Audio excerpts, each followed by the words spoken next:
देश के मौसम को लेकर बड़ी खबर सामने आ रही है। अब मानसून का असर धीरे धीरे कम होने लगा है। कई राज्यों में हो रही मूसलाधार बारिश पर अब पूरी तरह से ब्रेक लग चुका है। बिहार, यूपी से लेकर दिल्ली तक नदियों का जलस्तर भी तेजी से कम हो रहा है। हालांकि कुछ राज्य जैसे मध्य प्रदेश, राजस्थान से लेकर गुजरात और महाराष्ट्र में अगले 3 दिन तक बारिश की संभावना जताई गई है।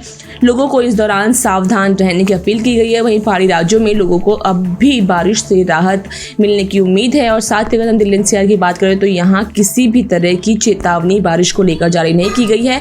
मौसम विभाग के मुताबिक कल किसी भी इलाके में बारिश की संभावना नहीं है और आज भी यही हाल है। इसके अलावा उत्तर प्रदेश में भी बारिश से राहत मिली। मौसम विभाग ने सभी जिलों को ग्रीन जोन में रखा है, यानी इन इलाकों में बारिश की आसार नहीं है। हालांकि बिहार के पटना, सीवान, सारण, भोजपुर, बेगूसराय, दरभंगा, समस्तीपुर जिलों में लोगों को गर्मी परेशान कर सकती है। बता दें कि जुलाई और अगस्त के महीने में भारी बारिश के चलते कई शहरों में बाढ़ आ गई थी। इसके साथ ही अगर हम झारखंड की बात करें तो यहाँ कई जिलों में आकाशीय बिजली और वज्रपात की आशंका है। हालांकि 24 सितंबर के बाद एक बार फिर से बारिश परेशान कर सकती है।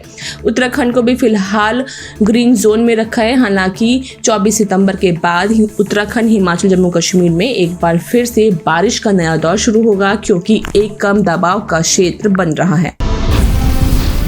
देश के मौसम को लेकर बड़ी खबर सामने आ रही है। अब मानसून का असर धीरे धीरे कम होने लगा है। कई राज्यों में हो रही मूसलाधार बारिश पर अब पूरी तरह से ब्रेक लग चुका है। बिहार, यूपी से लेकर दिल्ली तक नदियों का जलस्तर भी तेजी से कम हो रहा है। हालांकि कुछ राज्य जैसे मध्य प्रदेश, राजस्थान से लेकर गुजरात और महाराष्ट्र में अगले 3 दिन तक बारिश की संभावना जताई गई है।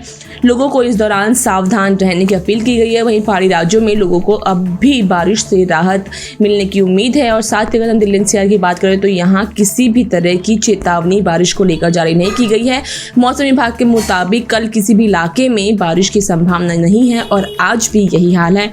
इसके अलावा उत्तर प्रदेश में भी बारिश से राहत मिली। मौसम विभाग ने सभी जिलों को ग्रीन जोन में रखा है, यानी इन इलाकों में बारिश की आसार नहीं है। हालांकि बिहार के पटना, सीवान, सारण, भोजपुर, बेगूसराय, दरभंगा, समस्तीपुर जिलों में लोगों को गर्मी परेशान कर सकती है। बता दें कि जुलाई और अगस्त के महीने में भारी बारिश के चलते कई शहरों में बाढ़ आ गई थी। इसके साथ ही अगर हम झारखंड की बात करें तो यहाँ कई जिलों में आकाशीय बिजली और वज्रपात की आशंका है। हालांकि 24 सितंबर के बाद एक बार फिर से बारिश परेशान कर सकती है। उत्तराखंड को भी फिलहाल ग्रीन जोन में रखा है। हालांकि 24 सितंबर के बाद उत्तराखंड, हिमाचल, जम्मू कश्मीर में एक बार फिर से बारिश का नया दौर शुरू होगा, क्योंकि एक कम दबाव का क्षेत्र बन रहा है।